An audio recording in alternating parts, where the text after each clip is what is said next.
Thank you. Okay, let's proceed sa ating Sunday School. We will go back sa ating pong pinag-aaralan series natin, An Earthly Encounter with the Heavenly Christ. And we're talking about the Lord's Supper here. This is the words of John Knox, and he described yung Lord's Supper as an earthly encounter with the Heavenly Christ. Therefore, doon pa lang makikita natin na napakataas ng pagtingin o pananaw ni John Knox sa Lord's Supper, reflecting the Reformed doctrine of the Lord's Supper. Hindi ganun palagi ang pananaw ng maraming mga Kristiyano noon. In fact, mga reformers like Zwingli at mga iba pa, hindi ganun ang kanilang pananaw. That is why it should be a treasure to us whenever we say this is an earthly encounter with the heavenly Christ, that even though Christ is in heaven, we have a real encounter with Him, albeit a spiritual encounter. Our title for this lecture is A Soul-Reviving Cordial, the Particular Baptist Theology on the Lord's Supper. Of course, we will see kung ano yung position ng 1689 at kung ano yung sinabi ng maraming mga particular Baptist forebears natin. And I hope na maging challenging ito para sa atin to look back and to go back sa roots natin, appreciating not only the doctrine of these reformers na mga Pedo-Baptists, but how about our very own forebears, our particular Baptist fathers. So, sa ating pag-aaralan ngayon, let us read first itong 1 Corinthians 11:28 to 29. Let a person examine himself then, and so eat of the bread and drink of the cup. For anyone who eats and drinks without discerning the body, eats and drinks judgment on himself.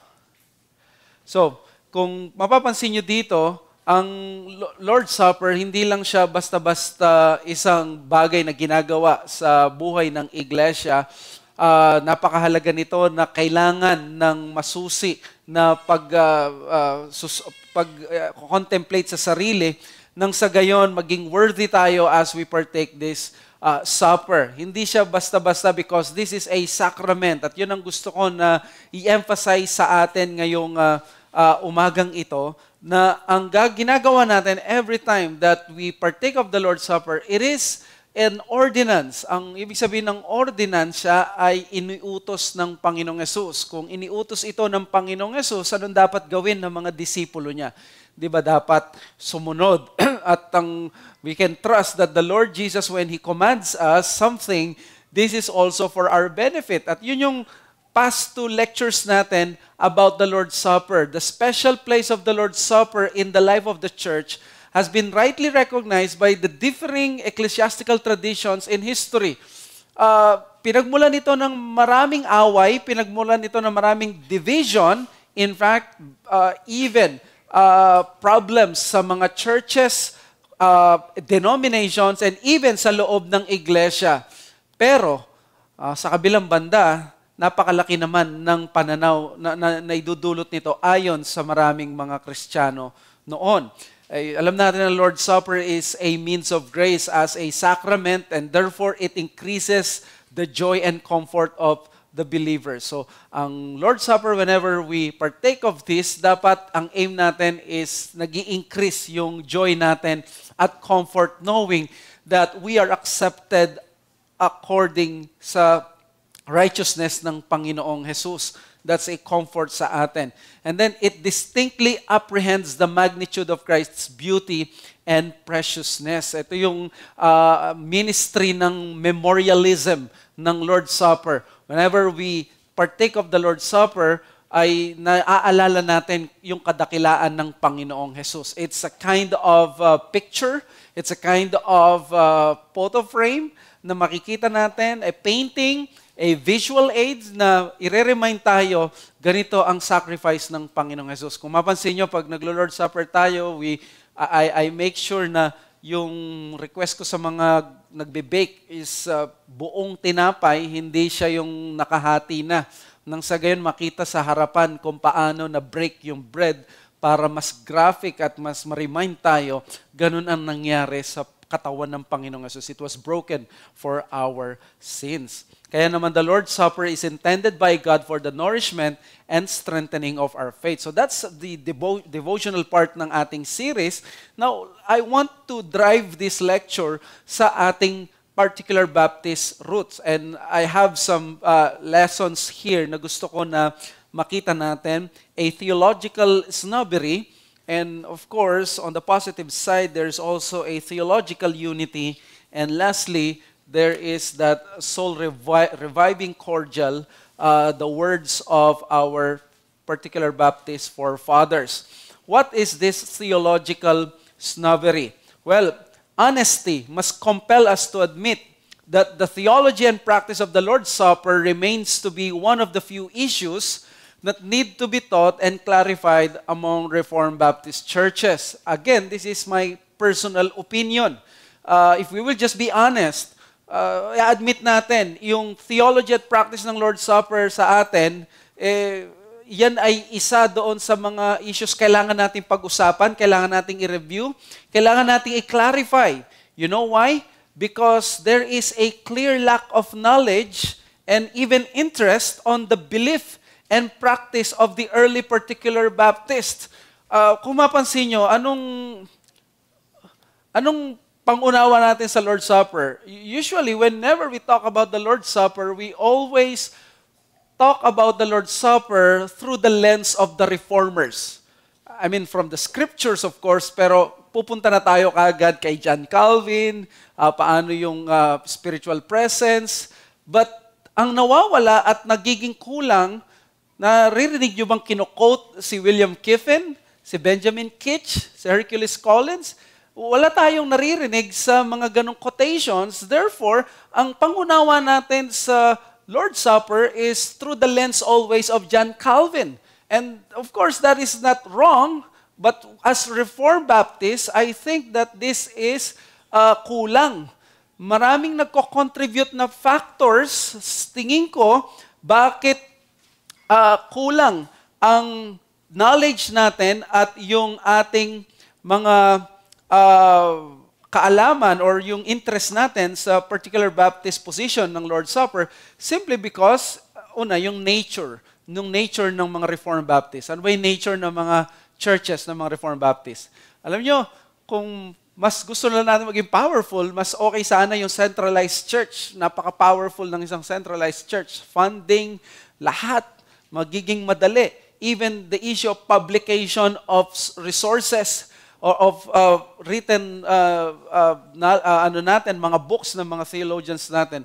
But if you have an autonomous church like the Reformed Baptists or particular Baptists in history, what happens is may kanya-kanya yung effort ng pagsusulat ng libro.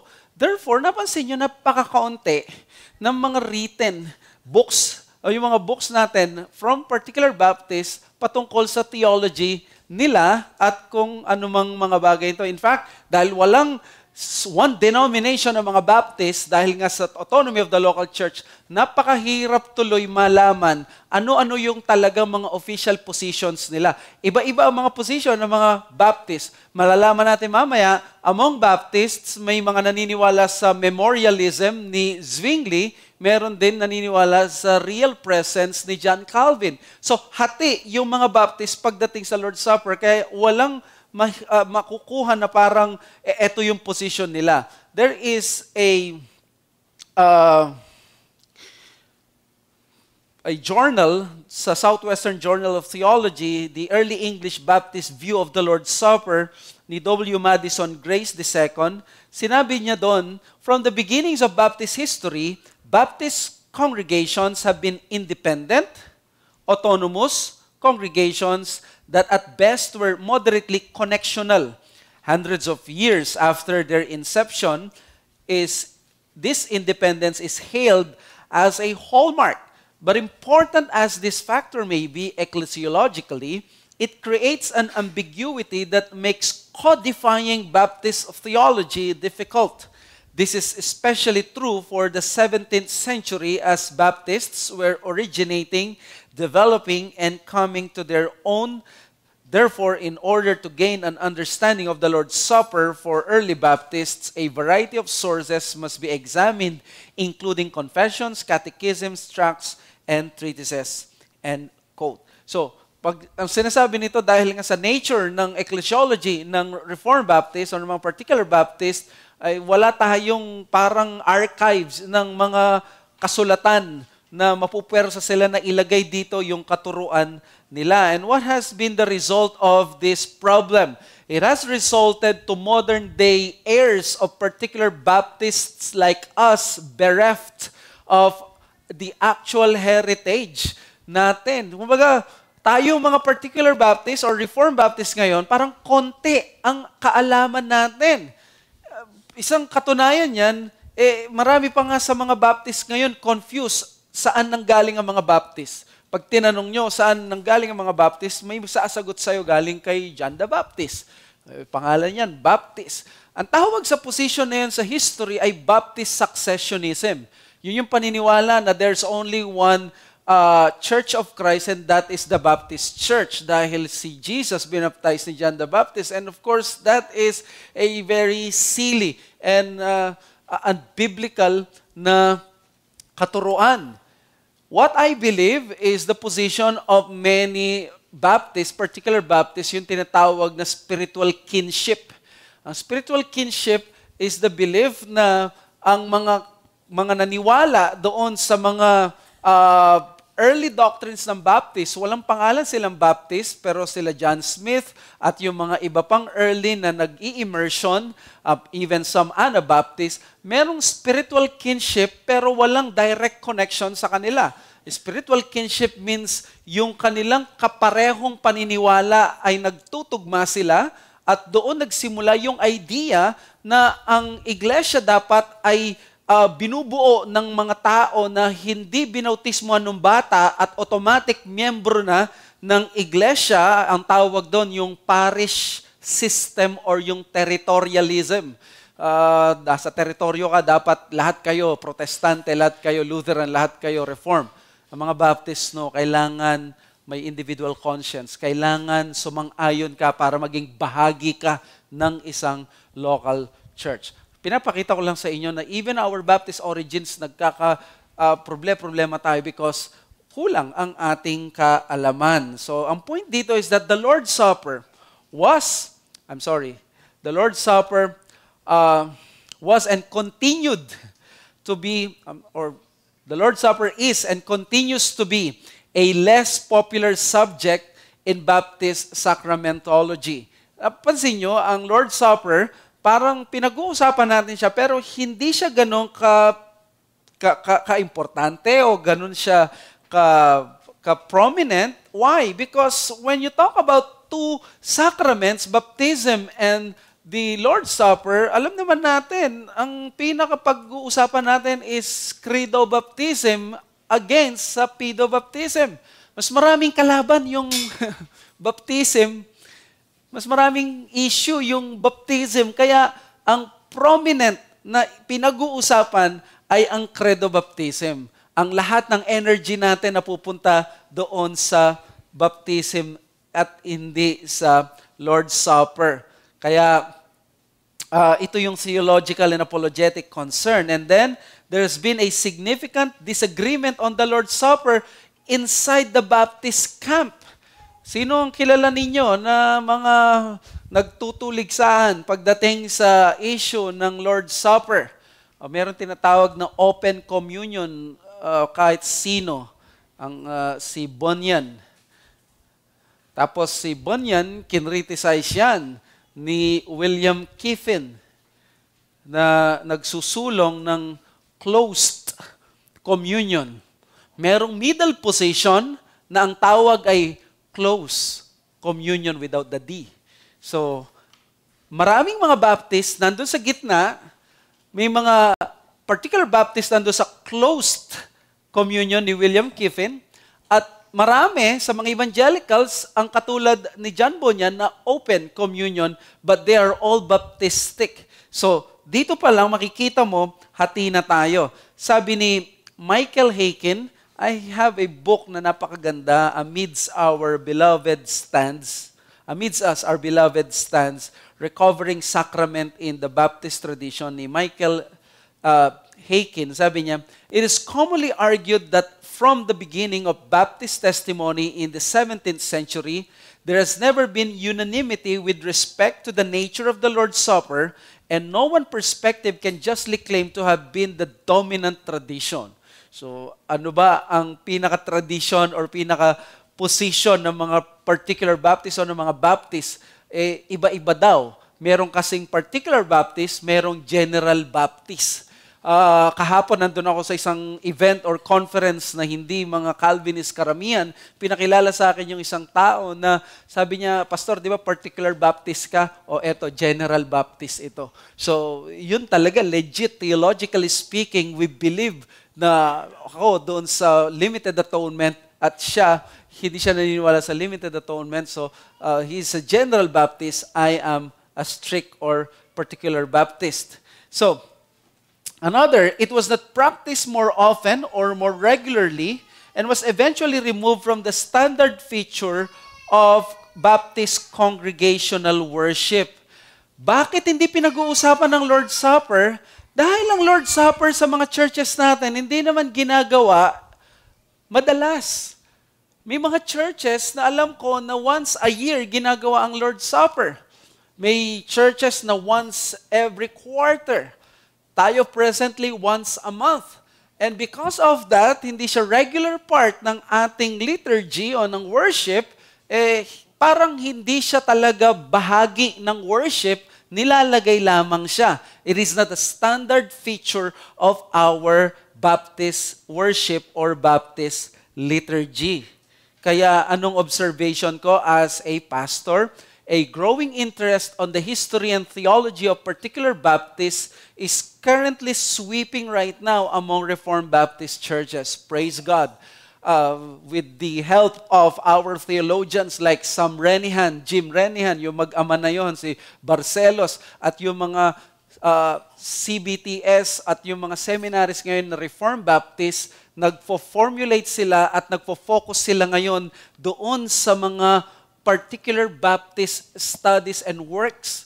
In other words, ginagawa nilang dissertation ngayon yung mga works mismo ng mga particular Baptist. Kung mapansin nyo, ang mga doctoral studies or dissertation ng mga Presbyterians, usually, ang ginagawa nila, they study a particular person, usually isang Reform, isang Presbyterian, isang hero of the faith, but madalang ang nagkakaroon ng pag-concentration doon sa mga original at sa mga primary sources ng mga Baptist forefathers natin. And the problem is, napakahirap nilang mahanap. Hindi sila ganong karami na na-print at napakahirap ma-obtain.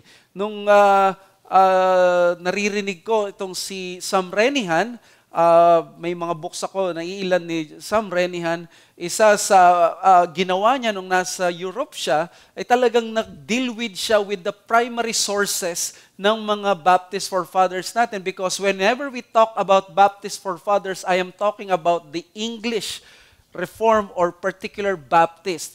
Doon nagsimula. Kaya nga, saan nga ba yung lugar natin ng confession? Second London Confession.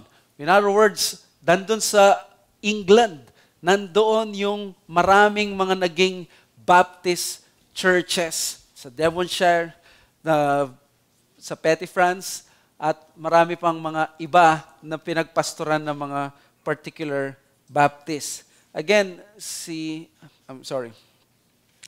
the very writings of our particular Baptist forebears are made available today. Salamat sa mga namumuhunan sa publication. Salamat sa rising generation ng mga theologians na rebap, nag-specialize ngayon sa particular Baptist and theology. So anong gusto kong ibigay na challenge sa ating lahat dito? Why don't we join the others in taking part of having a renewed interest on Reformed Baptist theology, especially its sacramentology? Tingnan nyo, anong napapansin ninyo sa mga conferences ng mga Reform? They are smuggling yung ecclesiology nila sa Reform conferences nila, and that is expected. Tama? If, for example, if you are Reformed, talagang expect mo, ang ipapasok mo dyan is Presbyterianism. And that's not bad. Actually, it's very strategic. It's your own conference. It's a free world. It's sola scriptura. But how about yung mga Baptist conferences natin? Kung mapansin yung mga conferences natin, nag-i-stay tayo lagi sa issue ng mga reform at reformation issues. Those doctrines and issues that we share together with Pedo Baptist. In other words, bilang Rebap, ang isa sa nagiging burden ko ngayon is to drive our church and even our ministries na let us not only stay sa issue ng 5 points that we share with Pedo Baptist. It's not only yung mag-i-stay tayo sa issue ng theism or yung issue ng complementarianism that we share with these beloved brethren, but maganda magkaroon tayo ng renewed interest sa direction ng ating sariling tradition, which is particular Baptist. Which means, ang dapat natin na pinupuntahan pala is that we have to study yung Reformed Baptist Covenant Theology at maging yung paniniwala ng mga particular Baptist noon, which is the history of the Reformed Baptist. So, ang Lord's Supper ang isa sa napakaraming issues among Reformed Baptists na kailangan natin na paglaanan ng panahon. Because the Lord's Supper, as essential to a rich Baptist life and faith, is a worthy goal for the heirs of the particular Baptist movement. We are the heirs of this particular Baptist movement. The problem is, can we say ng SABC or ikaw personally, you have the view of the particular Baptist when it comes to the Lord's Supper, na para sa kanila, very essential to a rich Baptist congregational life. Bigyan ko yung example. Sabi ni William Kiffin, sabi niya, ang maraming mga inconsistent when it comes to the Lord's Supper ay ang mga Baptist. You know why? Sabi niya, lahat ng mga Pedo Baptist at ng mga denominations, Anglican, Reform, at mga iba pa, they would not allow yung mag-Lord's Supper ang isang tao na hindi nila binaptize. In other words, dapat nabinyagan nila o nabaptize nila yung bata bago ito maging communicant sa Lord's Supper. Tama? Pero sabi niya, marami mga Baptist, sila lang ang nag-aalaw na hindi consistent sa kanilang tinuturo. Na they would allow someone na hindi pasado sa kanilang standard ng pagbabaptize, yet they would allow that person to be included sa Lord's Supper. Now, I'm not saying na ito yung position natin o yung position ko. I am just saying, dito pa lamang is that yung mga forefathers natin, when it comes to Reformed Baptist theology, they had those serious position not only on baptism, but the Lord's Supper. Magkakambal yan. Magkakambal. Kaya kung anumang pinaglalaban nila against pedo-baptism, ang Lord's Supper ay kasama sa issue. So that is the theological snobbery. Now, how about the theological unity?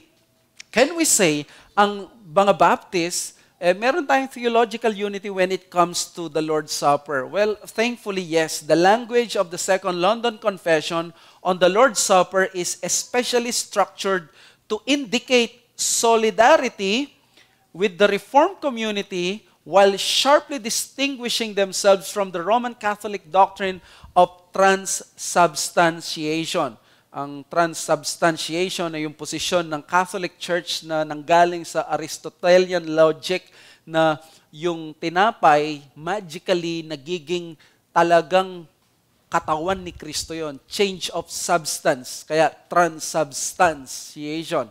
So papaano, hindi naman nagbabago, hindi naman siya nagmumukhang laman, tinapay pa rin. Yun nga ang sabi ni Aristotle, pwedeng mag-iba ang loob, pero yung accident sa labas, pwedeng same pa rin. So that kapag binless na ng pari yung hostia, ang mangyayari, yung panlabas niya wafer, pero yung loob nun, katawan na ni Kristo, literal na katawan ni Kristo. Kaya nga, transubstantiation. But of course, the Protestants would just interpret that as cannibalism because actual na katawan ni Kristo yon. So we reject that. Pero sabi ng Second London Confession, yes, we reject the Roman Catholic doctrine of transubstantiation, but we embrace the doctrine of what? Of the Westminster Confession of Faith of 1646 and the Savoy of 1646 and 1658. So, ang Westminster is the Confession of the Reformed and Presbyterians. Ang Savoy, ito yung mga Reformed Congregationalists like sila John Owen. So, ang kanilang anak at apo ay ang Confession of Faith ng mga Baptist, which is 1677. Pero dahil illegal pa sila noon, naging 1689 after ng Glorious Revolution. So, naging legal na isiwalat yung kanilang doktrina. So, nandito si grandma, nandito si daughter, nandito si granddaughter.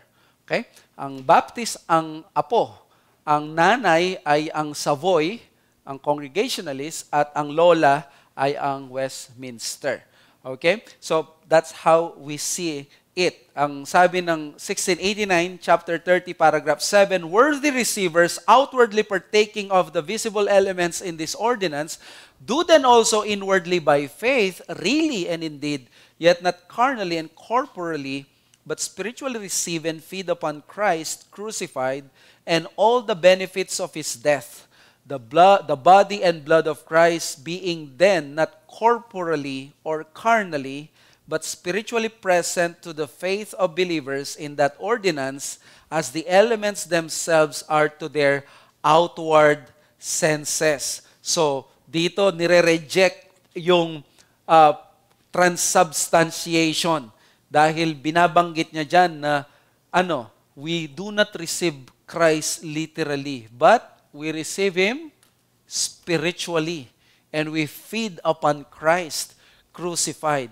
Sa Catholic Church, literally, yung katawan ni Kristo nare-receive natin. So, let us now proceed doon sa mga theological unity na ito.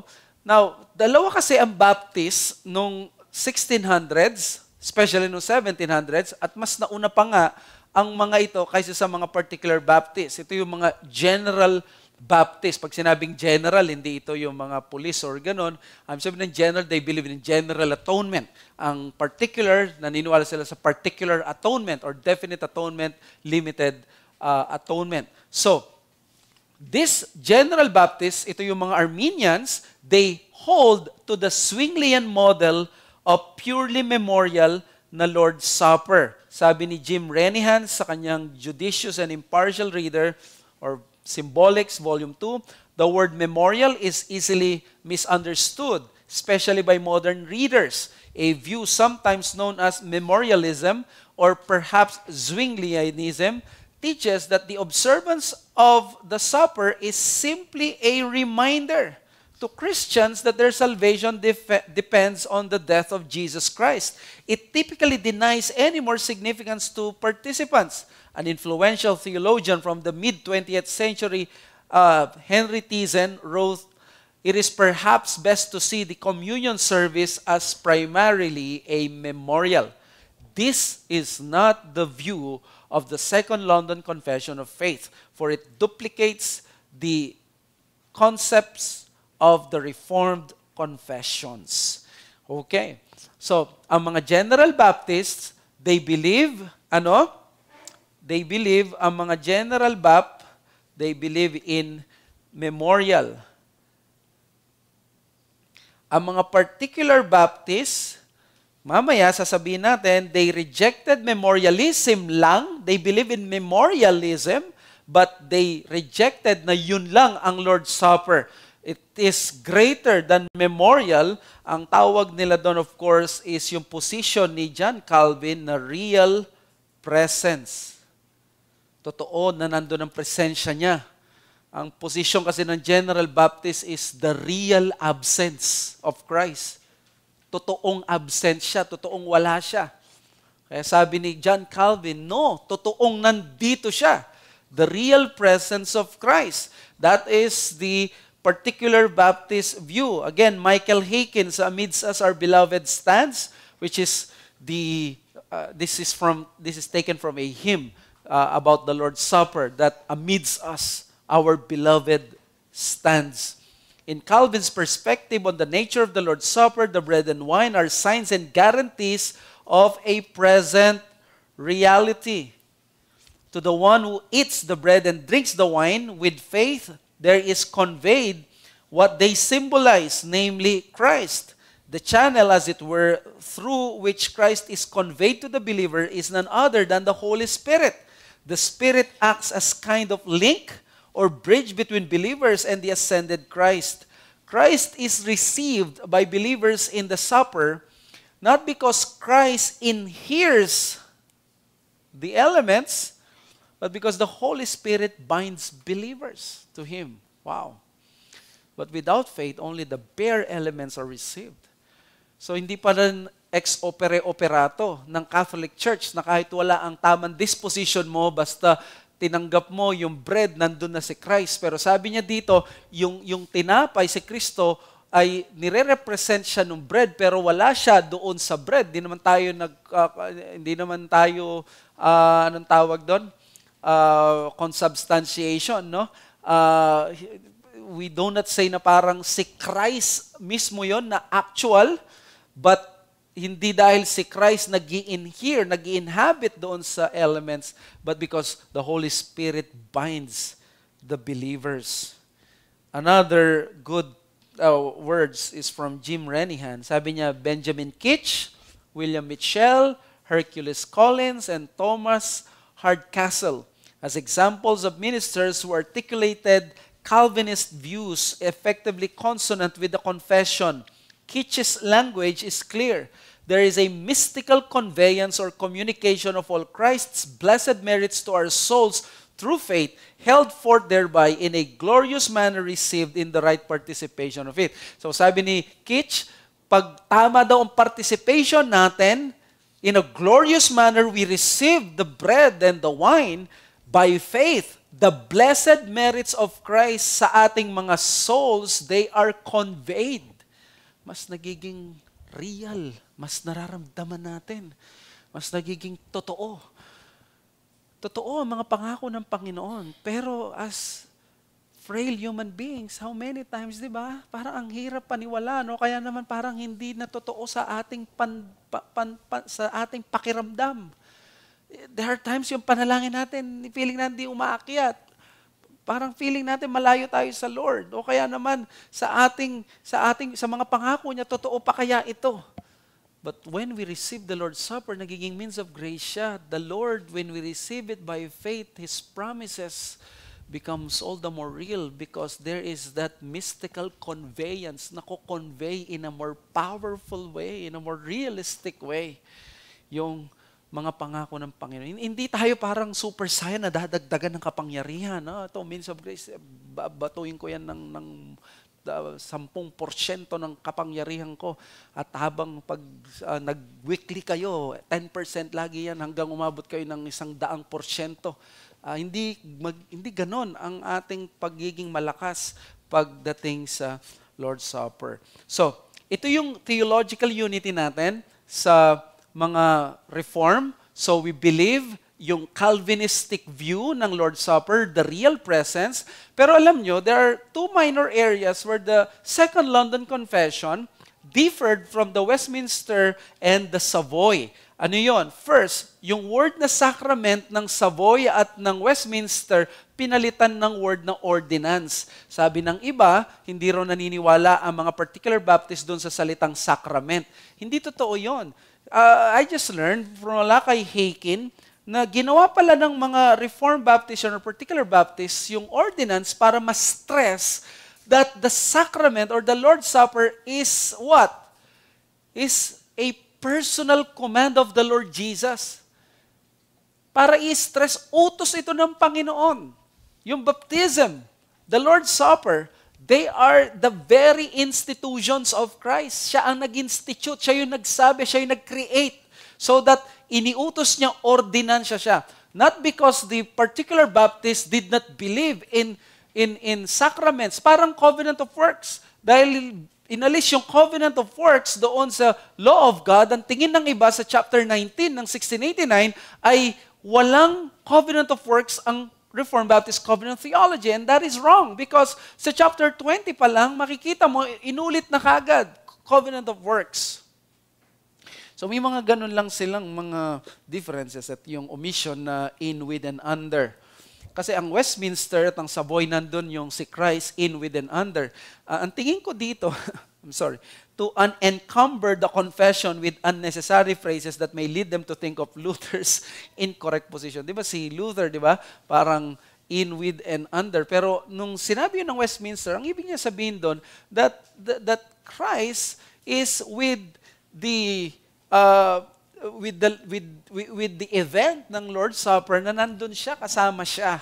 It doesn't mean na may consubstantiation, it doesn't mean may transubstantiation, pero syempre, alam mo naman, mga Baptist, di ba? Mga Baptist parang makarinig lang ng konti na associated dito, allergic na kagad, tatapon na, kaya nga nag-welch tayo, di ba? Hindi, joke lang.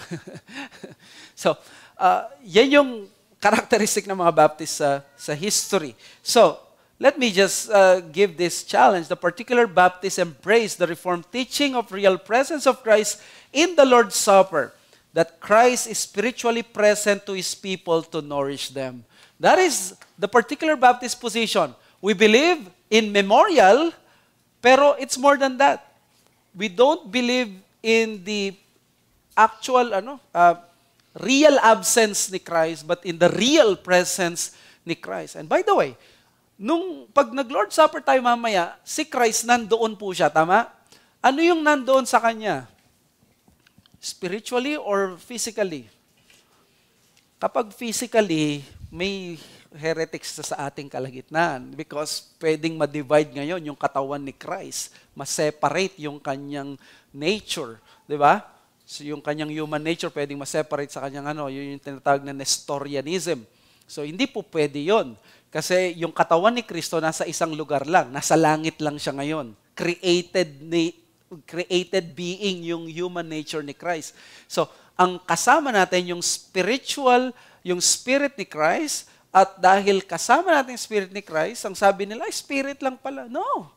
The Spirit of Christ, the real Christ. Real yun because nandun ang presensya ni Christ. At kapag kasama natin ang Spirit niya, pag sinabi niyang 2 or 3 gather my name, there am I in the midst of them, the Spirit of Christ, the Holy Spirit is with us. That is the real presence ng Panginoon. So we cannot downplay yung presence ng Spirit ng Panginoon. Okay? So, as I end, a soul-reviving cordial, galing ito sa words mamaya ng isang particular Baptist. Having established of their unity with the Reformed Pedo-Baptists on the significance of the Lord's Supper, the particular Baptists did not shy away from using language that may be unpopular to their Zwinglian Baptist brethren. Maraming mga Baptist noon. Isa sa heroes ko sa mga particular Baptists is the theologian and pastor by the name of John Sutcliffe. Si John Sutcliffe ay kasama ni William Carey at ni Andrew Fuller sa nagtatag ng tinatawag na Baptist Missionary Society, the society that sent out the very first missionary of modern day history. Ang gusto ko kay John Sutcliffe, siya yung nagpauso ng prayer call of 1784. Siya ang nagtawag sa mga association churches na manalangin para sa missions every particular hour ng isang araw, every day. That was 1784. 8 years later, 1792, the Baptist Missionary Society was born at na-send out ang very first missionary si William Carey. So I believe may connection yon, yung pananalangin at yung pag-send out. Now, si John Sutcliffe ay sa gulat ko, he believes that the Lord's Supper is the real absence of Christ. He is embracing the position of Zwingli. Pero yung kanyang mga kasama sa particular Baptist movement ay mga real presence, Calvinistic, reform ang kanilang position. So therefore, itong bagay na ito, makikita nyo, yung language nila, mararamdaman mo, hati-hati pala sila kahit sa loob ng association may ganito, kahit siguro sa loob ng church may ganitong position, kaya kapag nagsalita sila ng ganito, parang tayo, di ba?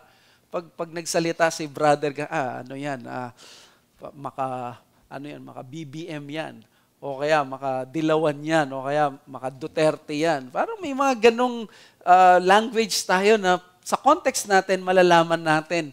Di ba? May makamakibuloy ba dito? So, sa kanila, kapag narinig mo sila na ganito, they are actually mentioning themes and phrases na kahit yung mga malapit sa kanila siguro, hindi nila sinasang-ayunan. That's why the particular Baptists followed the Puritans in their view of the Lord's Supper because they too believed on the important role of the Lord's Supper to a robust and healthy Christian life. So in other words, para sa mga General Baptists, ala-ala lang ang Lord's Supper. Pero sa kanila, let's follow John Calvin, the real presence. So therefore, significant ito sa malaking role niya sa Christian life. Dahil nandun ang presensya ni Christ, ini-impress niya sa atin yung mga promises niya, yung assurance niya. Kaya ano yung mga words nila, mga particular Baptist? Number one, si Hercules Collins.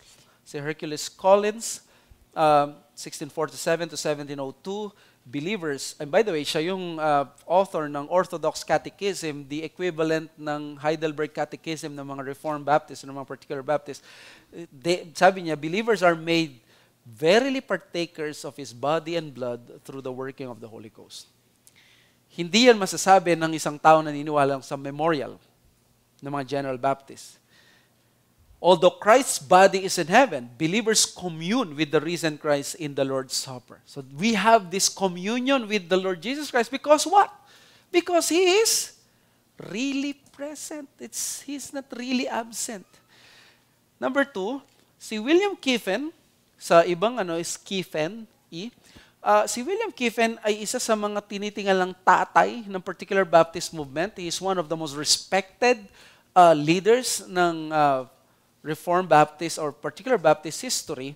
And sabi niya, the Lord's Supper is a spiritual participation of the body and blood of Christ by faith. So, consciously, pinatatamaan nila, I believe, yung word na memorial dito. Hindi lang ito memorial.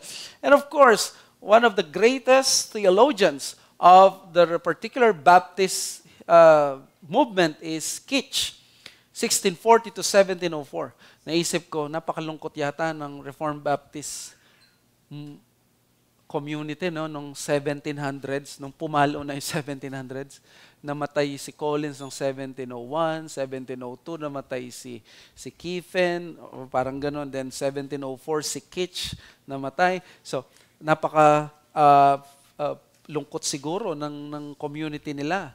Sabi niya, in the Lord's Supper, there's a mystical conveyance or communication of all the Christ's blessed merits to our souls through faith. At sabi ng Second London sa paragraph 1, chapter 30, the supper of the Lord Jesus was instituted by Him the same night wherein He was betrayed, to be observed in His churches unto the end of the world for the perpetual remembrance and showing forth the sacrifice of Himself in His death, confirmation of the faith of believers in all the benefits thereof, their spiritual nourishment, growth in Him, their further engagement in and to all the duties which they owe to Him, and to be a bond and pledge of their communion with Him. Communion. It's not just memorial, may communing with the Lord. So mamaya pag nag-Lord's Supper, we are communing with this perfect Savior that we have. Another is from Michael Hicken. In this hearty appreciation of the Lord's Supper, these early Baptists stood squarely in the mainstream of Puritan thought. The Puritans generally regarded the supper as a vehicle that the Spirit employed as an efficacious means of grace for the believer. And thus, they opposed the Zwinglian perspective on the Lord's Supper. For the Puritans and these 17th century Baptists, the Lord's Supper was indeed, the words of Benjamin Kitch, a soul-reviving cordial. Mga kapatid, ang ibig sabihin ng soul-reviving cordial ay isang pag-iimbita ng Diyos sa'yo para buhayin muli ang kaluluwa mo. Mamaya, my Lord's Supper, iniimbitahan tayo ng ating Panginoong Hesus na muling painitin ang ating mga sarili at puso at kaluluwa sa Kanyang pag-ibig. Ano ang pwede kong i-conclude sa inyo?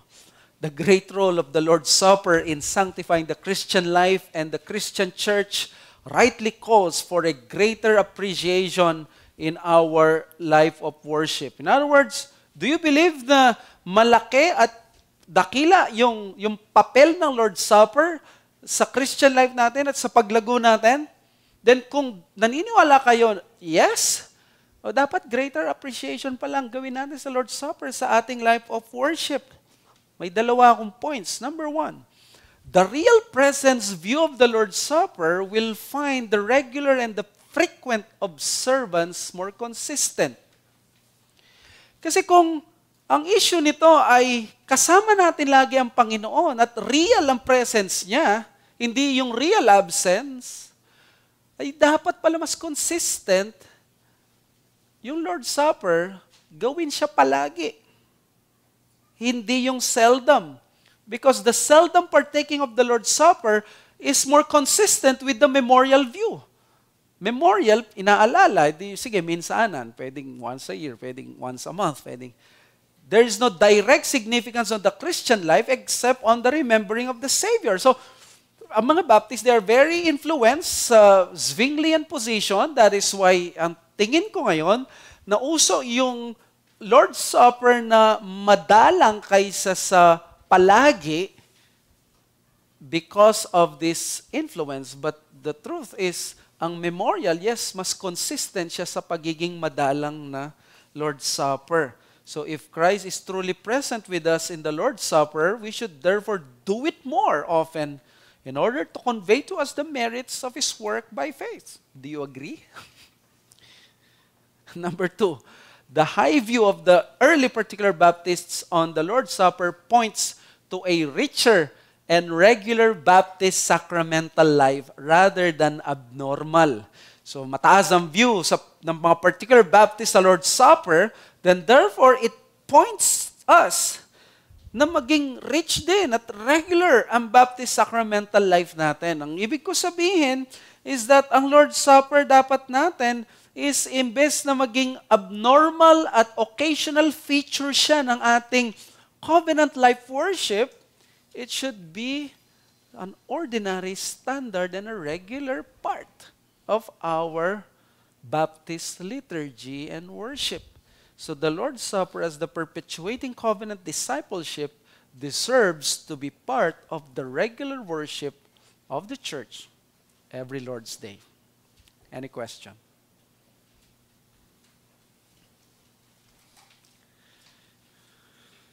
Let's pray muna. Father, we thank you for the lesson that we have heard. Thank you for reminding us of the high view of your scripture of our forebears on the Lord's Supper, and may we follow suit. And whatever it may lead us, Lord, may the chips fall where they may. As long as this is the truth of Scripture, may we follow it without apology and without embarrassment. We thank you so much, Lord, for this enlightening word and lesson that we have. May we always continue to reform according to the Word of God. We ask these things in Jesus' name, amen. You have some questions? Alvin?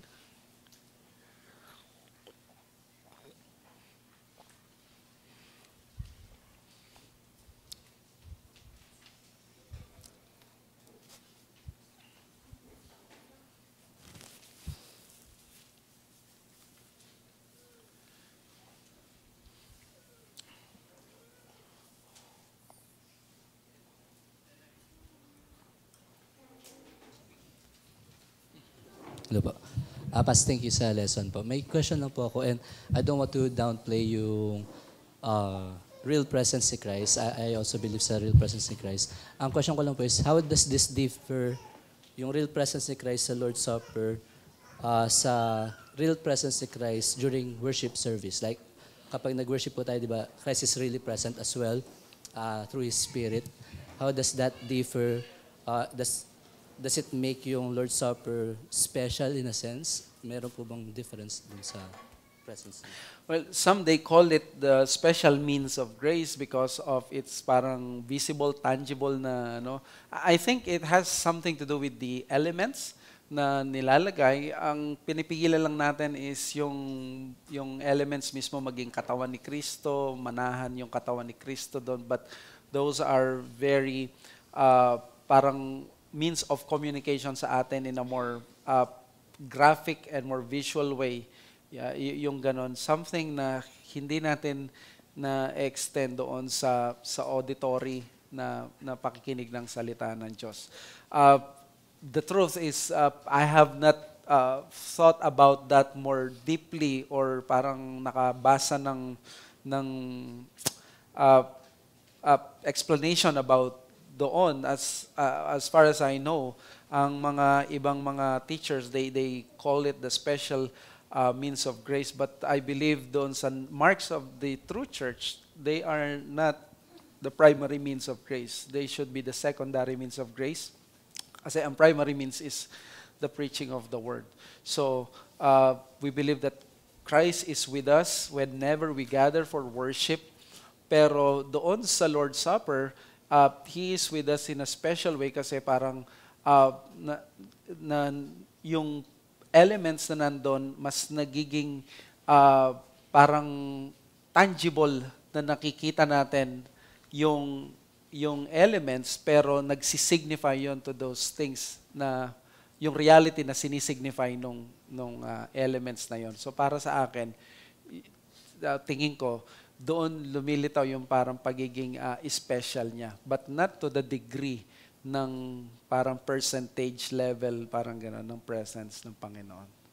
Do you have some, follow-up lang po is kung yung presence po ba is sa elements mismo or sa event ng Lord's Supper?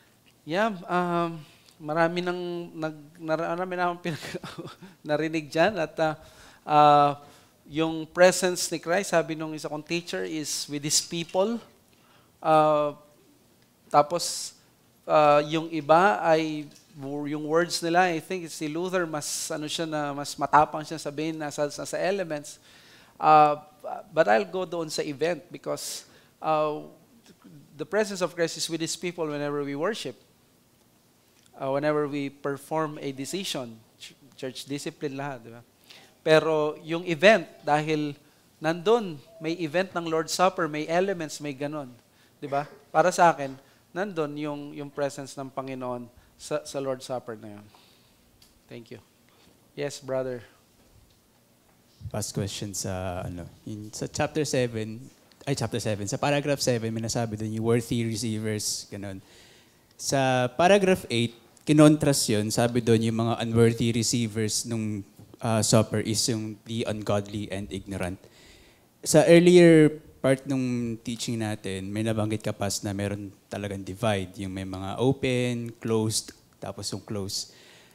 Paano ba natin dapat i-interpret yung phrase na yun na worthy receivers? Kasi in light of yung recent natin, alam natin na maraming mga evangelical groups na hindi sila talaga solid sa membership nila, ganyan, pero meron other churches na mas clear sa kanilang membership. So, sino ba ang dapat nating i-allow, say, for example, tayo as Subsi, sino dapat yung i-allow natin na mag-partake pag nagla-Lord's Supper tayo? Yeah, may standing policy tayo sa mga like-minded brethren or yung pananampalataya, like-minded faith. Yun yung ina-apply namin. At yun yung ginagamit pa natin ngayon. But I have to be honest with you, na yung ginagawa ko ngayon is something that I'm trying to teach the church at magkaroon tayo ng bagong position. We hope na ma-convince ang church if this is the right one, including doon sa frequency ng Lord's Supper, because I won't do it without the conscience of the church. So, in other words, pati yung policy natin ng pagtanggap, magkakaroon yan ng changes later on, hopefully, as long as the church will be persuaded na ganito. So presently kasi parang Reformed Baptist lang, tapos pwede yung mga Pedo Baptist as long as they have the gospel, parang ganon. May ganong position among Reformed Baptists. Tatay Peter.